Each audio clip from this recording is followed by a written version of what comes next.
Bom, a pauta é fazer uma apresentação em relação ao Hospital Alemão Oswaldo Cruz, falar sobre a ATS, entrar um pouquinho no cuidado da saúde, falar do mercado, pegar alguns exemplos de eficiência na gestão e finalizar com o novo modelo que o hospital lançou recentemente, há um ano. Bom, o Hospital Alemão Oswaldo Cruz é um hospital filantrópico, ou seja, sem fins lucrativos. Ele foi constituído para atender a comunidade de idioma alemão, os austríacos, alemães e suíços. O ano passado completou 120 anos e ele atua no atendimento de pacientes acima de 14 anos, não atende hoje no setor privado crianças e nem gestantes, e tem como área de ênfase a oncologia e a digestiva. Tá? A missão do hospital é ser preciso e humano para garantir a melhor experiência e resultado em saúde para o paciente. Fala aqui em precisão, o aspecto humano e resultado. E a visão é que o cuidado pleno à saúde ele acontece na harmonia entre o conhecimento e o acolhimento, a experiência do paciente. Os valores do hospital, tradição inovadora, embora tenha 120 anos, segurança do paciente.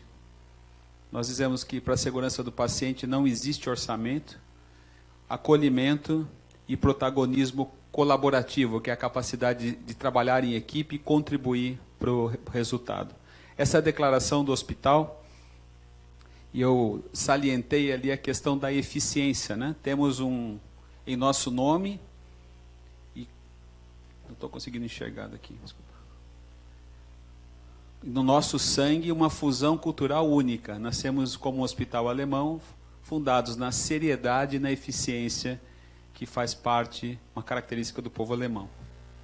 O hospital tem 3 pilares, um pilar de saúde privada, com 2 unidades hospitalares, Paulista e Vergueiro, a área de ensino, educação e pesquisa, onde se... Opa, fiz uma bobagem aqui. Onde se encontra a unidade de avaliação em tecnologia e saúde. Então, a nossa unidade ela está vinculada à área de ensino e pesquisa e responsabilidade social. O hospital, ele, desde 2007, recebeu a distinção como 6 hospitais de excelência do Brasil e atua no programa de apoio ao desenvolvimento institucional do SUS. E também conta hoje o Oswaldo Cruz com uma área de organização social que faz a gestão do complexo hospitalar dos Estivadores em Santos. Tá? Então, essas são as unidades, a unidade paulista, aqui a unidade referenciada a Vergueiro, as 2 unidades hospitalares, aqui uma unidade avançada, e aqui um centro apartado de tratamento da obesidade e do diabetes. O Hospital dos Estivadores é uma OS em Santos, que na sua completude deve ter 270 leitos, está na fase inicial, e aqui nós atuamos na área de maternidade e infantil. Números são 4.000 colaboradores, 805 leitos, somando todos os pilares, 3.900 colaboradores e área construída de 136 mil metros quadrados. Alguns reconhecimentos pela Joint Commission, uma certificação internacional do nosso centro de obesidade, um prêmio sobre higienização das mãos e aqui um finalista no Global Health Workplace. Eu acabei de receber uma mensagem agora há pouco que a gente foi convidado para ir para a Itália como melhor lugar para se trabalhar. Pelo que eu entendi, pelo teor da mensagem, a gente tem uma chance de ganhar esse prêmio aqui esse ano. E aqui é um pouco a história em relação a algumas certificações e acreditações. Um ponto forte para quem conhece o Hospital Alemão é o modelo assistencial, a qualidade da equipe assistencial, que tem um modelo que surge do paciente e a família estarem no centro, sendo abraçado aqui pela segurança, inovação, pela uma equipe assistencial. Isso, há alguns anos, foi uma tese de doutorado, já existe um livro hoje que já é divulgado em todo o país da nossa superintendente assistencial. Tá? Então, para quem quiser conhecer melhor o hospital, no site tem os relatórios de sustentabilidade dos últimos 3 anos, que mostra os números, os projetos, algo que Se for do interesse de alguém, é disponível publicamente os resultados. Falar um pouquinho sobre a avaliação de tecnologias em saúde. Então, como eu disse, é uma unidade que está dentro da área de educação e pesquisa. Ela se encontra aqui. E ela tem uma atuação voltada para a educação, depois eu vou mostrar em que sentido, na inovação, com compromisso de incorporação de tecnologias e também uma relação bastante forte com a área de pesquisa. Essa sinergia desses três segmentos torna a unidade de avaliação de tecnologia de saúde algo bastante ativo e com uma boa produção. São 5 metodologistas, como nós chamamos lá, né? Médicos, farmacêuticos e uma bibliotecária. Tá? Então, a unidade de avaliação de tecnologia de saúde na educação conta com um MBA em avaliação de tecnologia de saúde, um programa bem intenso, avançado, cursos, né, de EAD, o curso do GRADE, para que vocês sabem que é uma ferramenta para avaliar incorporação de tecnologia, e também realiza oficinas, né? E na área de inovação, aqui é a elaboração de protocolos e diretrizes terapêuticas, isso é uma parceria bastante forte com o Ministério da Saúde. Aqui é a monitoração de horizonte de tecnologias e também diretrizes de ATS, estudos de ATS dentro dessa perspectiva, né? Então a unidade faz parte do Rebrates, e aqui para vocês, nessa cor mais clarinha aqui, são programas de capacitação em todo o território nacional, foram mais de 17 mil capacitações, isso dentro de uma ação do PROAD. Tá? Aqui é um pouco a produção da unidade de 2011 a 2017, mais de 100 estudos de ATS, aqui os cursos, MBA, orientações, 17 orientações de trabalho de conclusão, aqui mais de 150 diretrizes, protocolos de diretrizes terapêuticas, 30 artigos, capítulos de livros, e aqui 8 mil alunos capacitados para avaliação de tecnologia em saúde. Que os senhores provavelmente conhecem, né? Os protocolos clínicos diretrizes, né?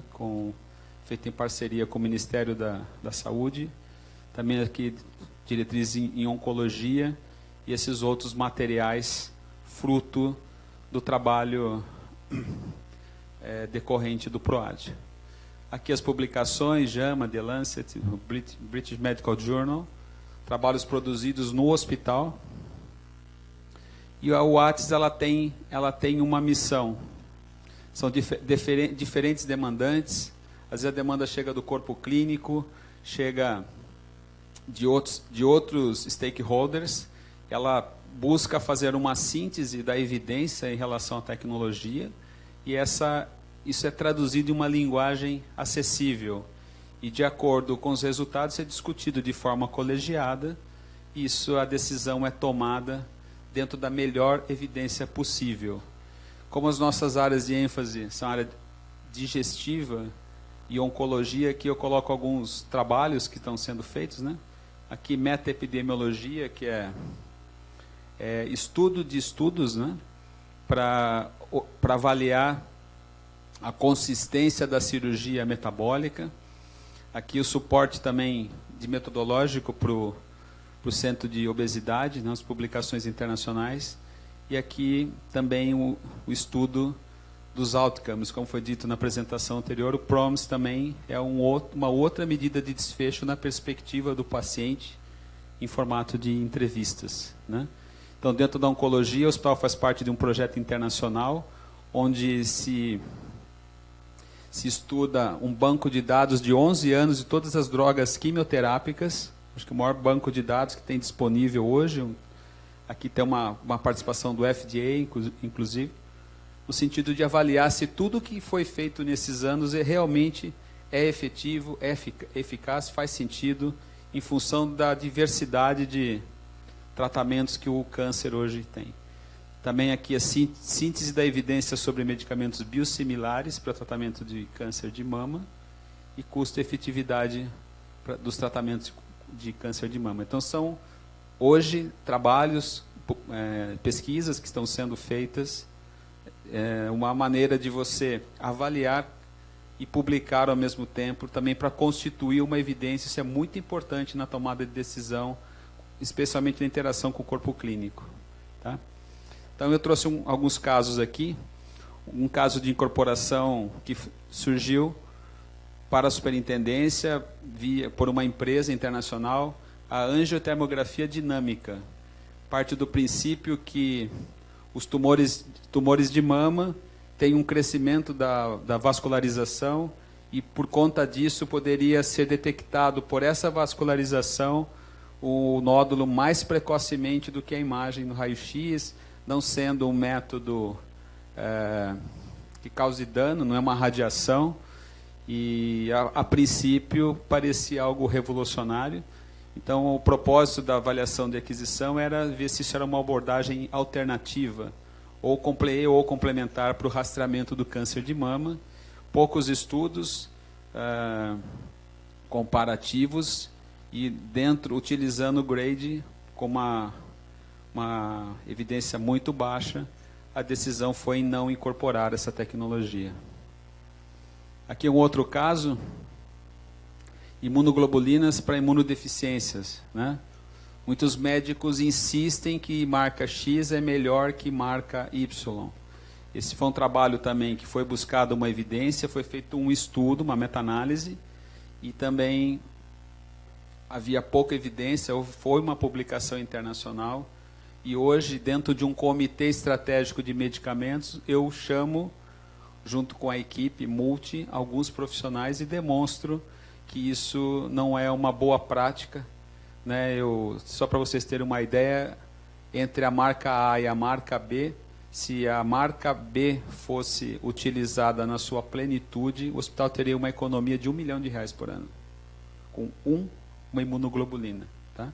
Então, quando você chama os que utilizam, a gente mostra a evidência, mostra uma publicação internacional, mostra o impacto que isso tem, porque não é algo esperado dentro de uma instituição que tem um compromisso com a saúde e desperdiçar dinheiro. Tá? Aqui um terceiro caso, o Intrabin, é uma radioterapia intraoperatória,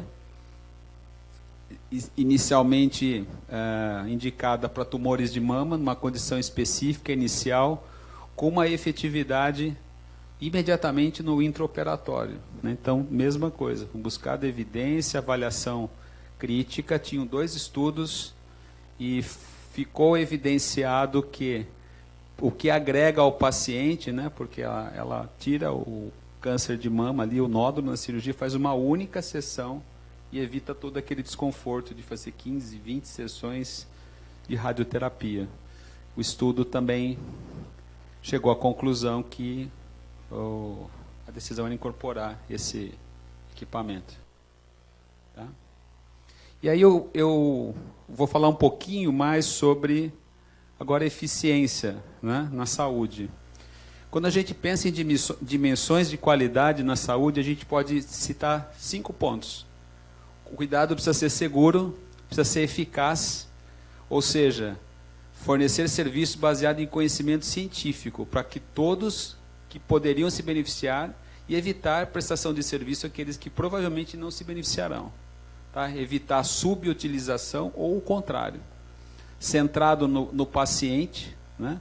Entendendo as necessidades do paciente, tendo compromisso com o resultado, no tempo correto, equitativo, né? Ainda não pode ter diferença em relação a alguns atributos, e eu salientei aqui eficiente, que pela definição do Institute of Medicine é evitar o desperdício, incluindo o desperdício de equipamentos, suprimentos, ideias e energia.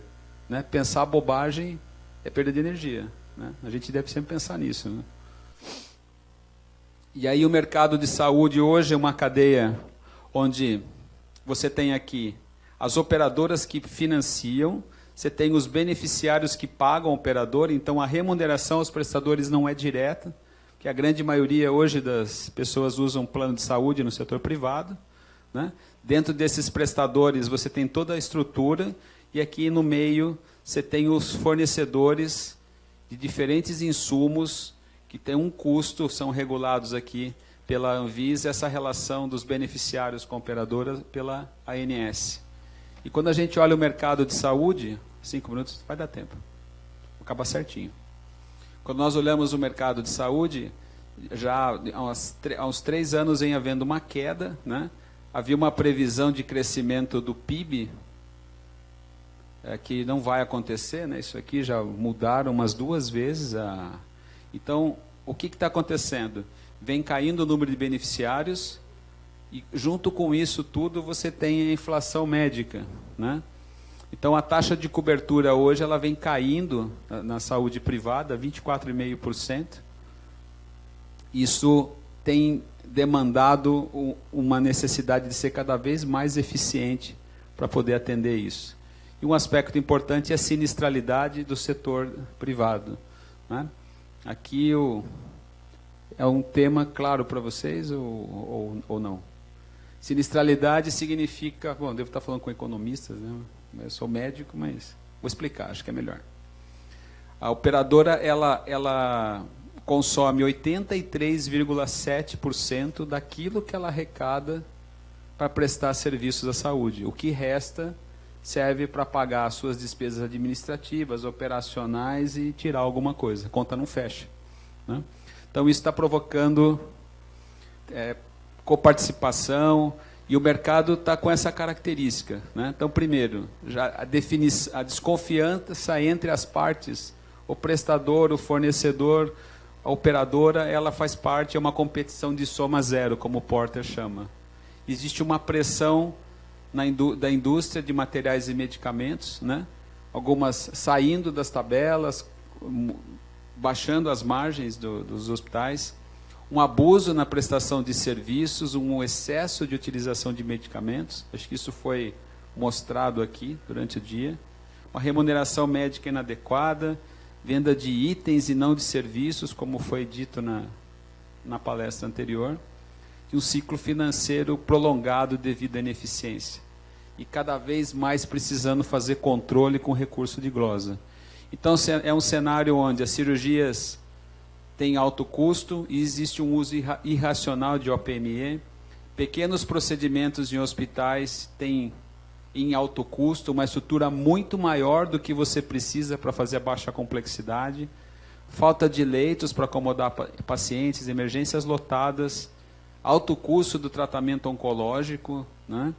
E aqui pouca previsibilidade dos custos hospitalares. É uma situação que demonstra claramente a falência desse modelo fee for service. É aquele modelo onde se ganha pelo que se faz e não se oferece saúde. E aí algumas ações mais convencionais que grandes hospitais e hospitais que têm um foco com qualidade têm utilizado. Então, aqui eu coloquei o projeto Lean Six Sigma, né, pensando que eficiência é tirar perda de tempo.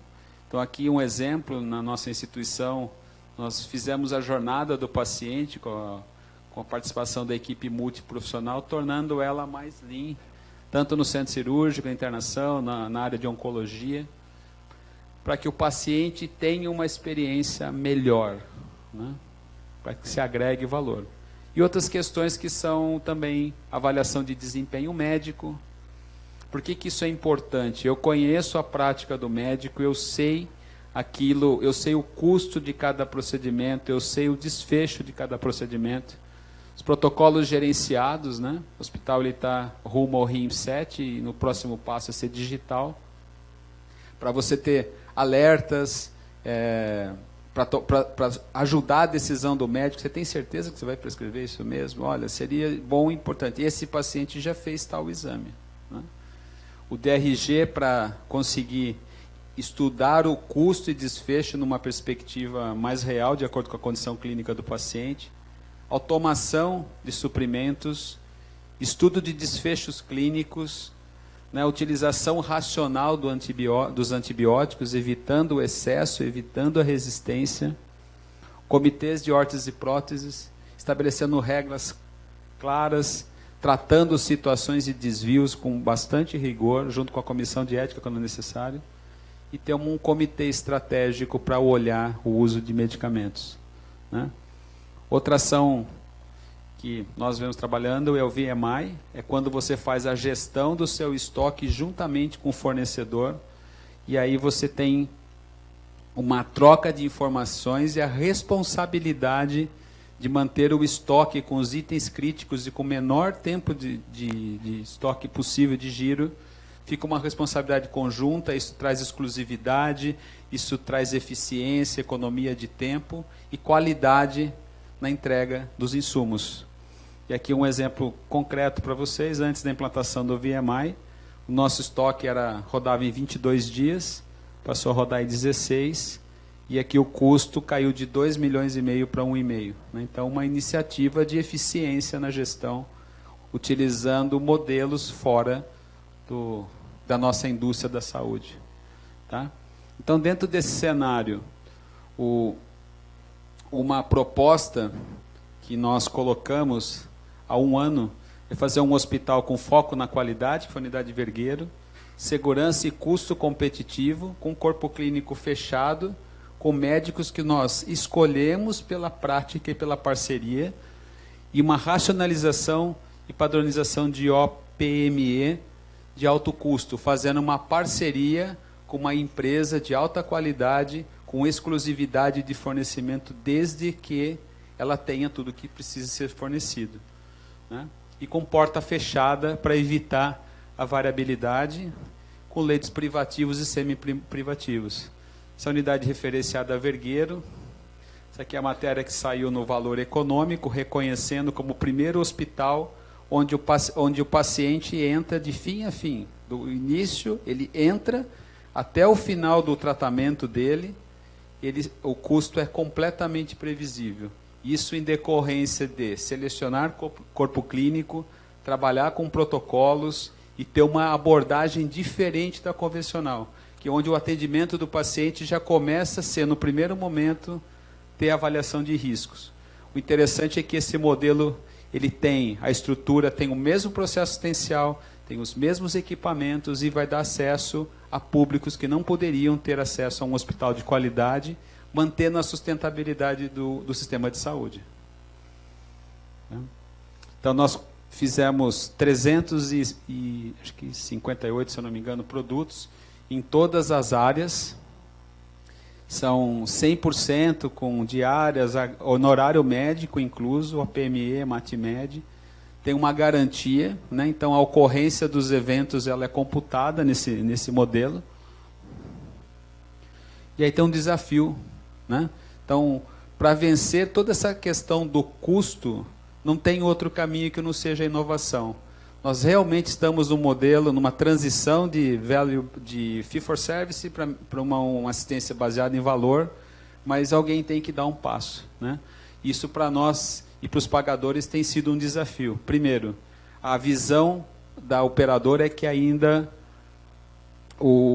está se abrindo mais uma porta, mas é uma porta que tem custo previsível, com uma assistência de qualidade mensurável, mas é uma quebra de paradigma.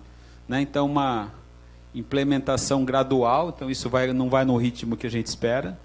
Os cálculos dos riscos, né? Que isso é um modelo de risco compartilhado na gestão, e uma certa resistência das áreas operacionais. Né? Para nós, o desafio é controlar e cumprir os protocolos clínicos, então isso é fundamental, o modelo de atendimento ele é diferente, e tem uma gestão muito próxima desses profissionais, uma avaliação constante da performance e uma validação da metodologia de precificação e cálculo de riscos, né? E disponibilizar materiais padronizados. Então, eu tentei demonstrar como a atividade de ATS acontece no Hospital Alemão Oswaldo Cruz. A instituição está à disposição de cada um de vocês, se quiserem conhecer todas aquelas iniciativas que foram mostradas. E eu gosto muito daquela frase que insanidade é querer que as coisas mudem, fazendo sempre do mesmo jeito. Né? Acho que a gente precisa ter um compromisso com a inovação, assumir certos riscos, e nós temos certeza que esse modelo que eu apresentei aqui é uma resposta para uma transição onde tem ainda muitas quebras de paradigma, mas a gente está conseguindo hoje comparar os custos dessa operação com os custos dos nossos colaboradores também, que ainda usam outros serviços, mas passam também a usar só a nossa organização. Obrigado. Muito obrigado.